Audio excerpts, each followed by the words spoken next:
नमस्कार दर्शक बंधु आपण मानक मो चैनल को स्वागत। दर्शक बंधु आग को आसुअछि अँला नवमी बा कार्तिक शुक्ल नवमी तापरे पड़ुअछि बड़ एकादशी जेउ दिन ठारू पंचुक व्रतर आरंभ हेब। तेणु अँला नवमी दिन चुपचापरे अँला गछ मूलरे बांधी दियंतु एही गोटिए जिनिस जीवनर सबु कष्टरू मुक्ति मिलिजिब, धन जनित समस्या मध्य दूर हेब।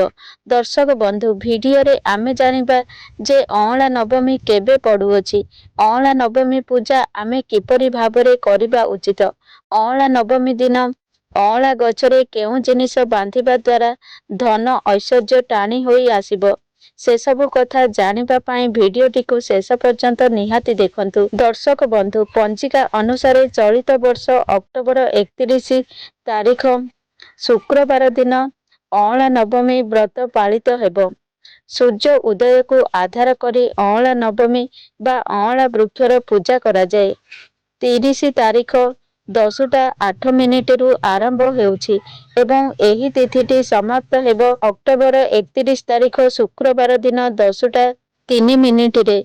सूर्य उदय को आधार करी आमे व्रत पालिबु। तेणु चलित वर्ष 31 अक्टोबर शुक्रवार दिन पालित हेब अँला नवमी। एही दिन आपण अँला नवमीर व्रत पालिबे, अँला वृक्षर परिक्रमा करिबे। माँ जगधात्री स्वरूपा अँला वृक्ष को एही दिन पंच उपचार नीति रे पूजा कराजिबो। विश्वास करा जाए जे अँला वृक्षरे साक्षात माँ लक्ष्मी एही दिन निवास करिथांती एवं माँ लक्ष्मी जेउ स्थान रे वास करंती श्रीहरि मध्य सेहीठारे वास करंती।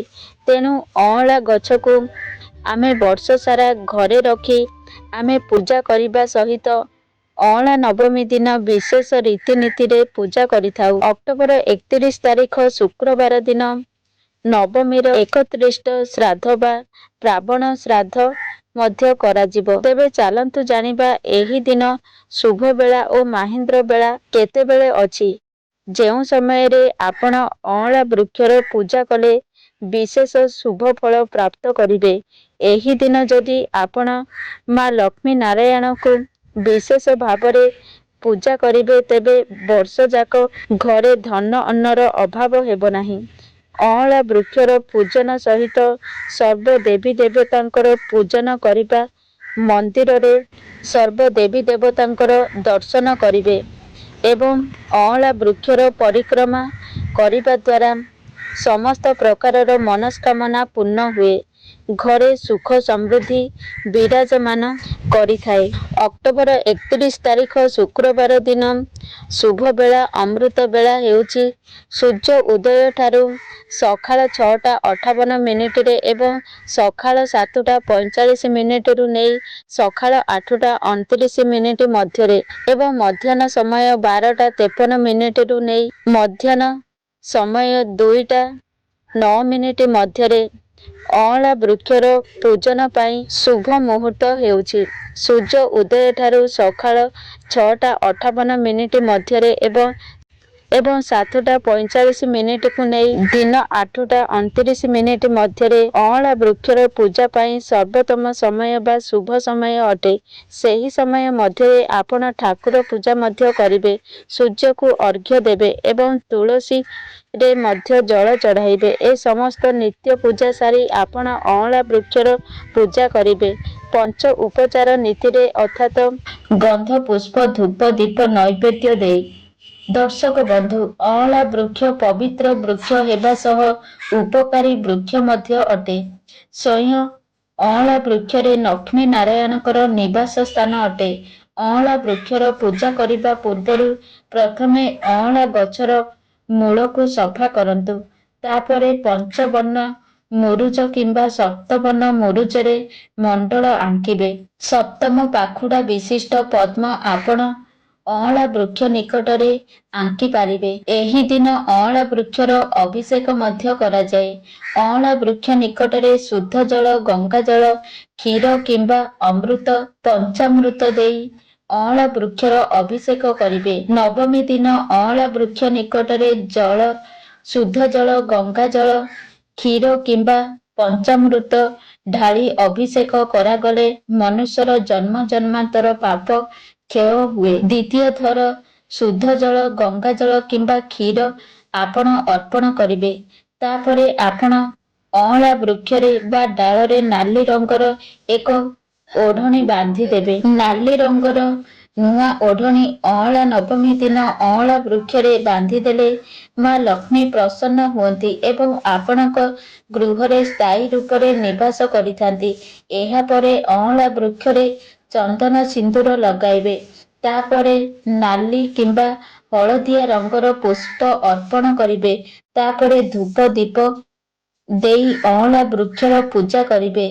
3ଟି 5ଟି କିମ୍ବା 7ଟି ଧୂପ ଦେବେ ଏବଂ ଗୁଆ ଘିଅର ଦୀପ ଜଳାଇ ଦେବେ। ଯେଉଁ ଦୀପ ଅଁଳା ଗଛ ମୂଳରେ ରଖିବେ ତାକୁ ତଳେ ରଖିବେ ନାହିଁ। ଅକ୍ଷତ କିମ୍ବା କିଛି ପୁଷ୍ପ ରଖି ତା ଉପରେ ଦୀପ ରଖିବେ। ଏହାପରେ ନଡ଼ିଆ, ଫଳମୂଳ ଆଦି ଭୋଗ ଦେବେ। ଏହି ଦିନ ଅଁଳା ବୃକ୍ଷ ନିକଟରେ ପରିକ୍ରମା ନିଶ୍ଚୟ କରିବେ। ଦକ୍ଷିଣରୁ ବାମ ପରିକ୍ରମା କରିବା ଉଚିତ। କଳ୍ପ ବୃକ୍ଷ ପରି ଅଁଳା ବୃକ୍ଷ ମଧ୍ୟ ମନୁଷ୍ୟର ସମସ୍ତ ମନସ୍କାମନା ପୂର୍ଣ୍ଣ କରିଥାଏ। ନାଲି ଓଢ଼ଣୀ ଅଁଳା ବୃକ୍ଷରେ କିମ୍ବା ଡାଳରେ ବାନ୍ଧିବା ସମୟରେ ନିଜର ମନସ୍କାମନା ଜଣାଇଲେ ତାହା ଶୀଘ୍ର ପୂରଣ ହୋଇଥାଏ ବୋଲି ବିଶ୍ୱାସ ରହିଛି। ଏହି ଦିନ ଅଁଳା ବୃକ୍ଷର ମାଟିକୁ ଆଣି ତିଳକ କରି ଲଗାଇବା ଉଚିତ। ଏହି ଦିନ ଅଁଳା ବୃକ୍ଷ ମୂଳରୁ ଅଳ୍ପ ମାଟି ଆଣି ଆପଣ ଠାକୁର ଘରେ ରଖି ଦିଅନ୍ତୁ ଏବଂ ବର୍ଷ ଯାକ ସେ ମାଟିରୁ ଅଳ୍ପ ନେଇ ତିଳକ କରି ଲଗାନ୍ତୁ। ଅନେକ ଶୁଭ ଫଳ ଆପଣଙ୍କୁ ମିଳିବ। ମନ୍ଦିର ପରିସରରେ ଥିବା ଅଁଳା ଗଛ ନିକଟରେ ଆପଣ ଯଦି ଏହି ଦିନ ଭୋଜନ କରିବେ ତେବେ ମଧ୍ୟ ମା ଲକ୍ଷ୍ମୀ ଏବଂ ଶ୍ରୀହରି ନାରାୟଣ ପ୍ରସନ୍ନ ହେବେ। ଏହି ଦିନ ଆପଣ ଅଁଳା ଫଳକୁ ନେଇ ମା ଲକ୍ଷ୍ମୀ ଏବଂ ବିଷ୍ଣୁ ଭଗବାନଙ୍କୁ ଅର୍ପଣ କରିପାରିବେ। ଏହା କରିବା ଅତ୍ୟନ୍ତ ଶୁଭ ଅଟେ। ଭୋଗ ସାରି ସେ ଅଁଳାକୁ ସେବନ କରିବା ଦ୍ୱାରା ମନୁଷ୍ୟକୁ ଅନେକ ରୋଗରୁ ମୁକ୍ତି ମିଳିଥାଏ। ସେମିତିରେ ଅଁଳା ଖାଇବା ଦ୍ୱାରା ମନୁଷ୍ୟର ରୋଗ ପ୍ରତିରୋଧକ ଶକ୍ତି ବଢ଼ିଥାଏ। କାରଣ ଅଁଳାରେ ଭିଟାମିନ୍ ସି ଥାଏ। ବୈଜ୍ଞାନିକ ଦୃଷ୍ଟିକୋଣରୁ ହେଉ କିମ୍ବା ଆଧ୍ୟାତ୍ମିକ ଦୃଷ୍ଟିକୋଣରୁ ହେଉ ଅଁଳା ବୃକ୍ଷର ବିଶେଷ ମହତ୍ତ୍ୱ ରହିଅଛି। ଦର୍ଶକ ବନ୍ଧୁ, ଯଦି ଆପଣଙ୍କ ଘରେ ଅଁଳା ବୃକ୍ଷ ନାହିଁ ତେବେ କୌଣସି ସ୍ଥାନରୁ ଅଁଳା ଡାଳ ଗୋଟିଏ ଆଣି ମାଟିର କୁଣ୍ଡରେ ପୋତି ତେବେ ତାହାକୁ ପୂଜା କରିବେ। ଏବେ ଚାଲନ୍ତୁ ଜାଣିବା ଅଁଳା ଗଛରେ କେଉଁ ଗୁପ୍ତ ଜିନିଷ ବାନ୍ଧିଦେଲେ ମନୁଷ୍ୟର ଧନଜନିତ ସମସ୍ୟାର ସମାଧାନ ହୋଇଥାଏ। ଆପଣ ଏକ ନାଲି ରଙ୍ଗର ସାଲୁକନା ନେବେ। ସେଥିରେ ଗୋଟିଏ ଗୁଆ ଏବଂ ଗୋଟିଏ 1 ଟଙ୍କା ମୁଦ୍ରା ରଖି ବାନ୍ଧିଦେବେ ଏବଂ ଅଁଳା ଡାଳରେ ନେଇ ଟଙ୍ଗାଇ ଦେବେ। ଅଁଳା ଡାଳରେ ଏହା ବାନ୍ଧିବା ଦ୍ୱାରା ମନୁଷ୍ୟର ସମସ୍ତ ମନସ୍କାମନା ପୂର୍ଣ୍ଣ ହୁଏ। ଧନ ଆଗମନର ମାର୍ଗ ଫିଟିଯାଏ। ଅଁଳା ନବମୀ ଦିନ ଯଦି ଆପଣ କିଛି ସମୟ ବାହାର କରି ଅଁଳା ଗଛର ଛାଇରେ ବସନ୍ତି ତେବେ ତାହା ସ୍ୱାସ୍ଥ୍ୟ ପାଇଁ ହିତକର ଅଟେ। ଦର୍ଶକ ବନ୍ଧୁ, ଏହି ଅଁଳା ନବମୀ ଦିନ ଲକ୍ଷ୍ମୀ ନାରାୟଣଙ୍କୁ ଅଁଳା ଫଳର ମାଳ କରି ପିନ୍ଧାଇବା ଦ୍ୱାରା ଅତ୍ୟନ୍ତ ଶୁଭ ଫଳ ହୋଇଥାଏ ଏବଂ ମନସ୍କାମନା ପୂର୍ଣ୍ଣ ହୋଇଥାଏ। ଦର୍ଶକ ବନ୍ଧୁ, ଏହି ଅଁଳା ନବମୀ ଦିନ ସାକ୍ଷୀ ଗୋପାଳରେ ଶ୍ରୀ ରାଧାରାଣୀଙ୍କର ପାଦ ଦର୍ଶନ କରାଯାଏ। ବର୍ଷ ସାରା ଉତ୍ତର ଭାରତୀୟ ଶୈଳୀରେ ଶ୍ରୀ ରାଧାରାଣୀଙ୍କର ପାଦ ଆଚ୍ଛାଦିତ ହୋଇ ରହିଥାଏ। କାରଣ ସେ ଉତ୍ତର ଭାରତୀୟ ଶୈଳୀରେ ଘାଗରା ପିନ୍ଧିଥାନ୍ତି।